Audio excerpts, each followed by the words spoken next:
ចាជំរាបសួរសួស្តីបងប្អូនទាំងអស់គ្នានេះគឺជាដើមក្រូចសើចដែលខាងយើងខ្ញុំធ្វើការគួរសម្រាប់រៀបចំដាក់ជូនភ្ញៀវបងប្អូនដើមក្រូចសើចយើងគឺថាដើមស្អាតសុខភាពល្អមែនតើណាបងប្អូនបើសិនបងប្អូនមានចំណាប់អារម្មណ៍អាចធ្វើការតាក់ទងកំងបានហើយចំណែកដើមក្រូចឆ្មាយើងក៏ដើមស្អាតសុខភាពល្អដូចគ្នា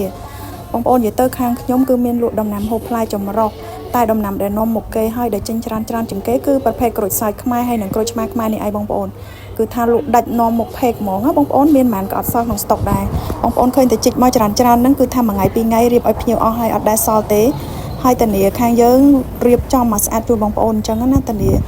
ជូនមករើសដើមឲ្យបងប្អូនពេញចិត្តតែម្ដងណាបងប្អូននិយាយទៅຂະຫນាតក្រូចយើងគឺមាន3ຂະຫນាតមានຂະຫນាតតូចຂະຫນាតកណ្ដាលនិងຂະຫນាតធំអញ្ចឹងណាបងប្អូន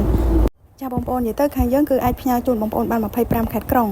ឲ្យតែខាងបងប្អូនមានកន្លែងព្រះបុណ្យធម្មគឺចាំតែដកអីវ៉ាន់អញ្ចឹងណានិយាយរួមទៅបងប្អូនកំងចាប់ពី5ដើមឡើងមិនថាសុតឬក៏លាយគ្នាខាងយើងដាក់វិខ្ចប់ជូនបងប្អូនតែម្ដងនេះបងប្អូនតំណាំយើងគឺមានចម្រុះច្រើនប្រភេទមែនតើបងប្អូនអាចមើលក្នុងវីដេអូត្រួសបានណាបងប្អូនជីវិតមនុស្សយើងបើរស់នៅឲ្យសាមញ្ញពេញចិត្តនឹងអ្វីដែលខ្លួនឯងមានរៀនទទួលស្គាល់ការពិតបើកចិត្តឲ្យទូលាយធ្វើល្អឲ្យបានច្រើនប៉ុណ្ណឹងគឺយើងអាចមានសេចក្តីសុខហើយជីវិតមិនថាមានឬក្រនោះទេអ្នកត្រូវតែមានចិត្តសប្បុរសចំពោះមនុស្សជុំវិញខ្លួនរស់នៅឲ្យសាមញ្ញត្រូវចាំថាការធ្វើល្អគឺជារឿងល្អបំផុតនៅក្នុងជីវិតមនុស្សយើងម្នាក់រឿងខ្លះគឺវាពិតជាមិនត្រូវការពន្យល់ការបកស្រាយនោះឡើយតែបើយើងនៅតែនិយាយបកស្រាយវាក៏คล้ายទៅជារឿងអត់ប្រយោជន៍តាំងពីវិនាទីដំបូងដែលអ្នកបើកហើបមាត់និយាយមកម្លេះ